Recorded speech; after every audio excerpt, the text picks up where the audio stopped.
모든 질병의 원인은 냉증에서 시작된다. 먹기만 해도 만병통치. 생강의 힘. 생강은 피를 맑게 하고 체온을 높여 만병을 다스린다. 한약 100수십 종류 가운데 무려 70에서 80%의 생강이 들어간다는 거 알고 계셨나요? 생강은 우리 몸의 피를 맑게 하고 체온을 높여주는 등 많은 효능이 있다고 합니다. 저도 몸이 으슬으슬할 때 뜨거운 생강차 한 잔을 마시면 몸이 바로 따뜻해지고 컨디션이 좋아지는 게 느껴지더라고요. 이렇게 좋은 걸 알면서도 습관이 안 돼서인지 잘 안 챙겨 마시게 됩니다. 몸을 차게 하는 커피는 꼬박꼬박 잘 챙겨 마시면서 말이에요. 몸을 따뜻하게 해 질병으로부터 멀어지는 쉽고 간편한 생강 건강법에 대해 알아볼까요? 활기찬 건강 정보를 전해드리는 헤이그린. 그럼 책 소개 들어가겠습니다. 책 제목 생강의 힘. 지은이 이시하라 유미, 옴기니는 성백희. 출판사는 전나무숲입니다. 모든 질병과 몸의 이상 증상의 근원이 냉증에서 비롯된다는 것을 깨달은 저자는 몸을 따뜻하게 하는 한약 대부분에 생강이 들어간다는 것에 착안해 생강의 약효를 간편하게 이용할 수 있는 생강요법을 만들었다. 그는 서양의학을 전공한 의사지만 서양의학의 한계를 느끼고 동양의학, 자연의학을 폭넓게 연구해 자연치유력 증강을 기본으로 하는 자연요법인 체온요법, 소식건강법, 생강요법, 사과당근주스 요법 등을 개발하고 전파해 많은 사람들이 자신의 건강을 스스로 지킬 수 있도록 돕고 있다. 그럼 생강의 힘, 본문으로 들어가 보겠습니다. 가을철에 태어나는 최고의 식재료 생강. 역사적, 세계적, 의학적으로 약효를 인정받았다. 수학의 계절이라는 말처럼 가을이 되면 1년간 정성 들여 가꾼 다양한 곡식과 과일이 푸짐히 수확된다. 그 중 하나가 생강이다. 일반 가정에서는 음식의 잡내를 없애주는 양념으로 주로 쓰이지만 알고 보면 생강만큼 다재다능하고도 유능한 식재료가 없다. 생강의 능력은 역사적으로 그리고 전 세계적으로 인정을 받아왔다.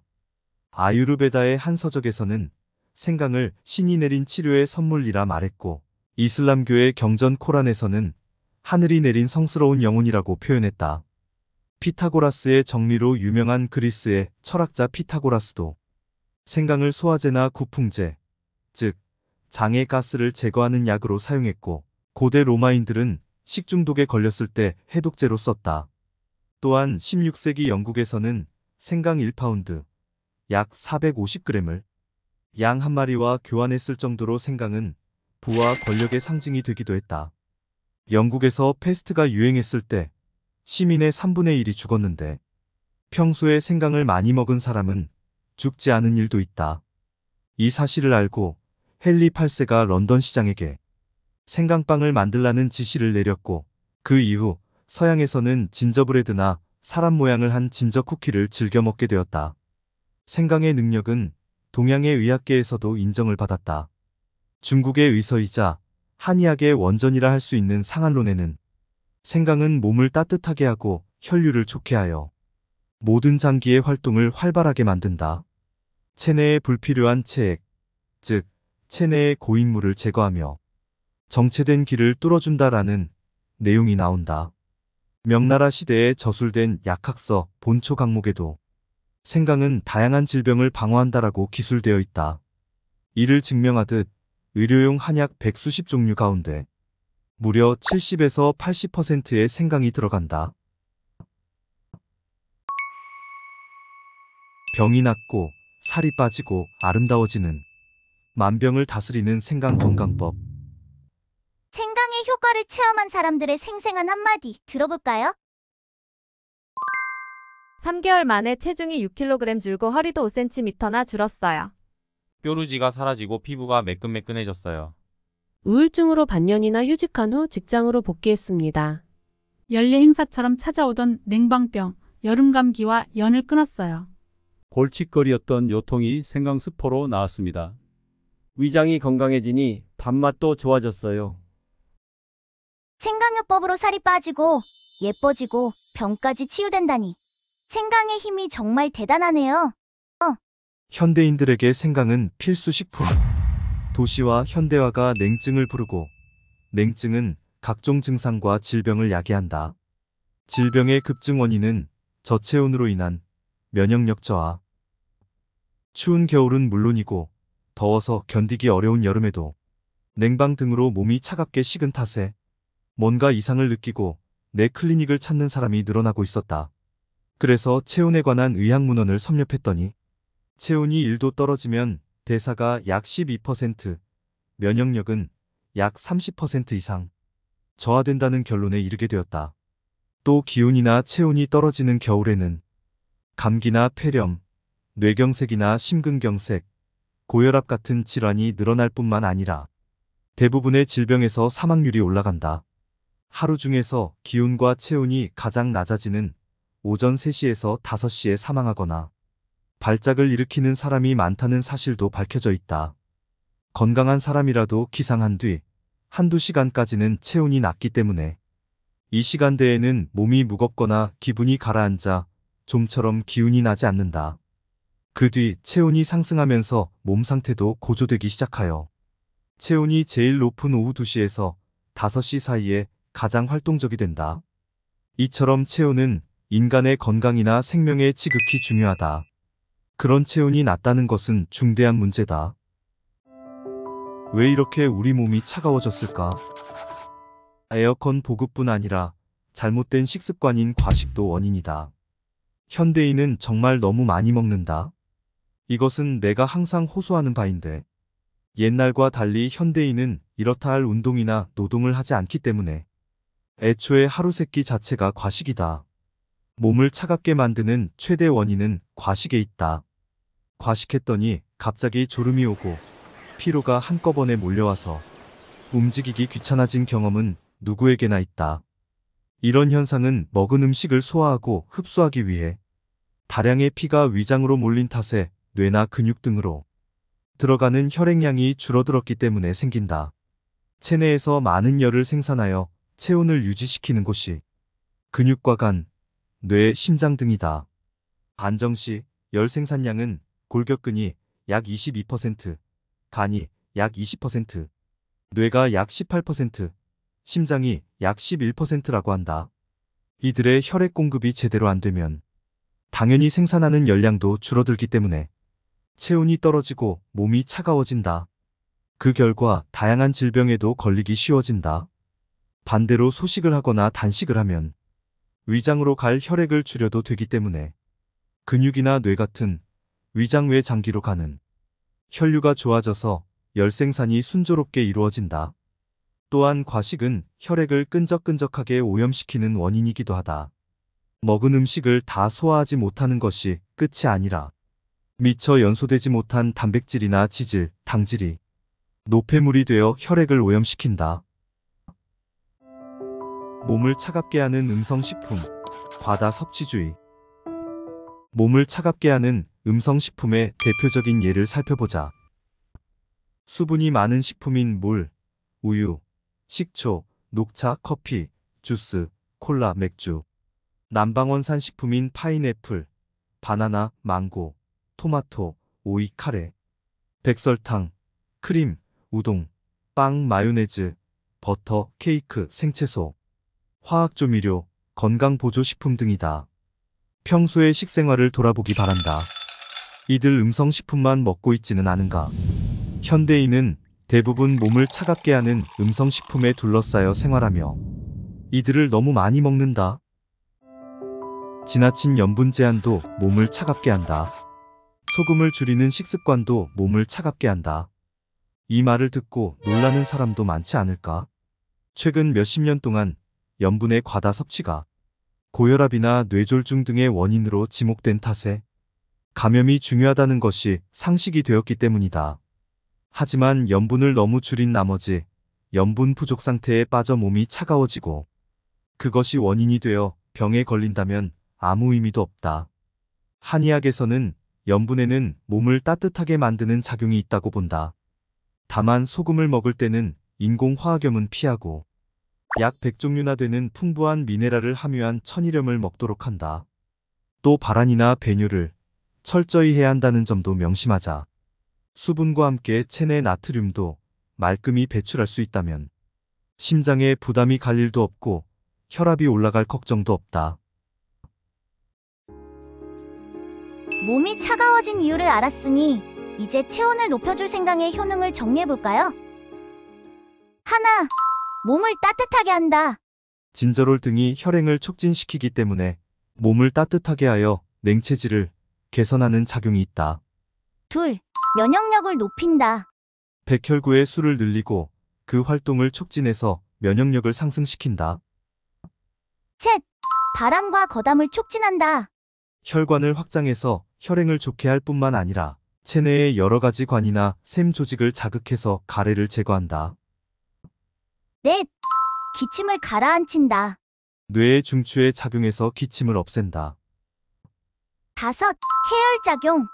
해열 진통제로 잘 알려진 아스피린 약효의 약 80%에 맞먹는 해열작용이 있다고 한다. 여섯, 진통 및 소염 작용. 하루 10에서 30g의 생강 건조분말을 투여했더니 류머티즘이나 관절염에 효과적이었다는 실험 결과가 있다. 화학약품인 소염 진통제는 위염 등의 부작용을 일으킬 가능성이 있으나 생강은 위벽을 보호하는 작용이 있기 때문에 그 점에서도 안심이다. 일곱, 혈액 응고를 억제한다. 혈소판의 점도를 억제해서 혈액 응고를 방지한다. 혈전이 잘 안 생기게 되어 뇌경색이나 심근경색, 고혈압 등을 예방하고 개선하는 효과도 있다. 여덟, 강심 작용. 생강은 심근을 자극해서 심근의 수축력을 높이고 혈관을 열어서 혈류를 좋게 한다. 맥박이나 혈압을 완만하게 내린다. 아홉, 위장의 소화 흡수 능력을 높인다. 위장 내벽의 혈행을 좋게 해서 위장의 활동을 활발하게 하여 소화 흡수 능력을 높인다. 열, 위궤양을 예방한다. 생강에는 적어도 7종류의 항궤양 성분이 들어있다는 사실이 밝혀졌다. 위궤양의 원인으로 알려진 헬리코박터 파일로리를 살균하는 작용도 있다. 열하나, 구역질을 억제한다. 숙취나 입덧, 배멀미 등으로 인한 구역질을 억제하는 효능이 있다. 항암제나 마취의 부작용으로 일어나는 구역질에도 효과적이다. 열둘, 항균, 항바이러스, 항기생충 작용. 생강은 강한 살균력도 지니고 있다. 감기 바이러스, 기관지염이나 폐렴 등을 일으키는 세균류, 대장균과 살모넬라균, 황색 포도상구균 같은 식중독균, 칸디다나 무좀 등의 진균에 대해 항균 작용을 한다. 회충이나 필라리아뿐만 아니라 물고기에 기생하는 아니사키스 같은 기생충도 구충한다. 그러므로 생선 초밥에 곁들이는 감초생강을 함께 먹는 편이 좋다. 열셋, 현기증이나 이명을 예방한다.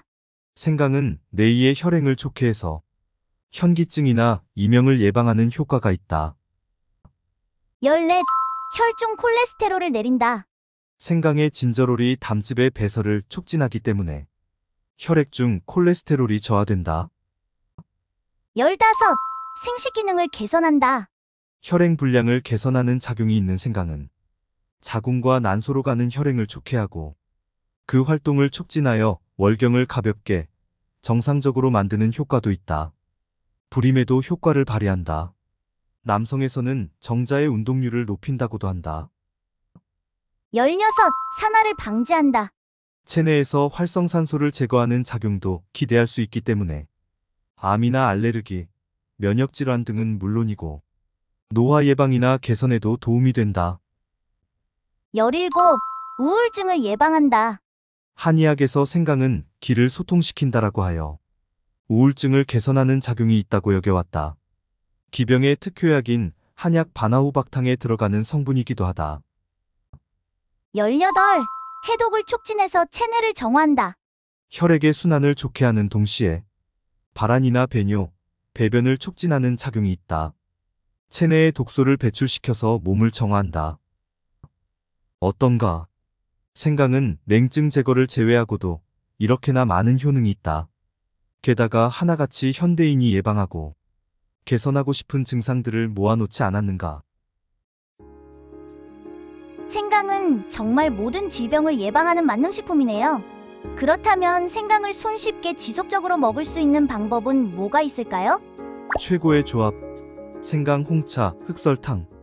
모든 질병을 예방하는 만능식품인 생강을 매우 손쉽게 지속적으로 먹을 수 있고 생활 속에 효과적으로 접목시킬 수 있도록 내가 고안한 방법이 생강 홍차다. 생강 홍차는 뜨거운 홍차에 생강을 적당량 갈아 넣고 유기농 비정제 흑설탕으로 단맛을 낸 것이다. 녹차나 뜨거운 물로는 안 될까요? 라는 질문을 자주 받는데 역시 홍차가 제일 좋다. 홍차는 녹차를 발효시켜서 만들지만 몸에 미치는 영향이 녹차와는 크게 다르다. 녹색의 녹차와 뜨거운 물은 둘 다 몸을 차갑게 하는 음성식품이다.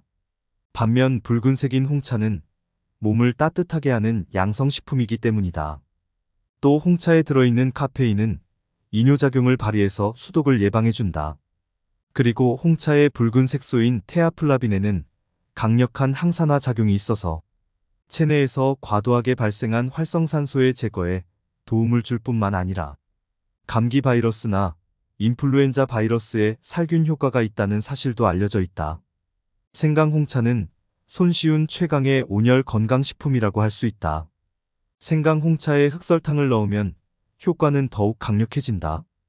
백설탕은 음성식품이지만 흑설탕은 양성식품이다. 흑설탕에도 몸을 따뜻하게 하는 작용이 있다. 게다가 비타민과 미네랄도 풍부한데 칼슘 함유량은 백설탕의 150배 가까이나 된다. 생강 홍차를 마시고 곧바로 몸이 따끈따끈 따뜻해지는 효과를 실감할 수 있다. 대사가 좋은 사람이라면 마시는 중간부터 땀이 나기도 한다. 매일같이 빠뜨리지 않고 마시다 보면 감기에도 잘 안 걸리게 된다. 걸렸다 해도 생강 홍차를 하루 서너 잔씩 마시다 보면 가볍게 지나간다. 하루 종일 몸이 따뜻하고 매일 편안한 몸과 마음으로 생활할 수 있다는데 놀랄 것이다. 여러 가지 몸의 이상으로부터도 해방된다. 몸이 심부에서부터 따뜻해져서 체온이 올라가면 대사가 좋아지기 때문에 몸에 축적된 지방도 착착 연소되기 시작한다. 대사가 좋아지면 먹은 음식이 바로 에너지로 전환되는데 이 말은 곧 지방이 잘 안 쌓이는 몸, 살찌지 않는 몸으로 바뀐다는 뜻이다. 전신의 장기가 활발하게 활동하고 신장의 혈류도 좋아져서 배뇨가 늘어나면서 붓기도 해소된다. 물론 위장 운동도 활발해지기 때문에 변비도 해소된다. 많이 먹지도 않는데 무슨 짓을 해도 살이 안 빠져요라는 말을 하는 사람들 대부분은 몸이 차다. 냉증 탓에 대사가 나쁘기 때문에 지방이 제대로 연소되지 않고 또 체내에 여분의 수분이나 노폐물이 쌓인 채 배출되지 않는다. 생강홍차를 마셔서 몸을 따뜻하게 하면 이들 증상은 단숨에 해소할 수 있다. 극단적인 식사 제한이나 고강도 운동을 할 필요도 없고 무리 없이 다이어트에 성공한다. 피부도 고와져서 오늘부터 당신은 피부 미인. 생강홍차로 손에 넣을 수 있는 효과는 건강과 이상적인 체형뿐만이 아니다. 피부도 윤기가 흐르며 고와진다. 안티에이징 효과를 기대하며 고가의 화장품을 쓰는 사람은 우선 생강홍차부터 열심히 마셔보자. 생강홍차를 지속적으로 마셔서 냉증이 사라지고 혈행이 좋아지면 모세혈관의 구석구석까지 혈액이 돌기 때문에 신진대사가 활발해져서 피부가 몰라볼 정도로 깨끗해진다. 안색이 나빴던 사람이나 거무칙칙했던 사람은 볼에 혈색이 돌아오고 고민거리였던 잡티는 희미해진다. 무엇보다 얼굴 전체에서 생기가 넘치며 빛이 난다. 이렇게 효능이 많은 생강, 하루에 몇 그램 정도 먹으면 좋을까요? 생강은 어디까지나 식자재일 뿐 약이 아니다. 하루 섭취량이 정확하게 정해져 있을 리 없다. 다만 자극이 강한 식자재인 만큼 한꺼번에 대량 섭취하는 방식은 피하는 편이 좋지 않을까 싶다.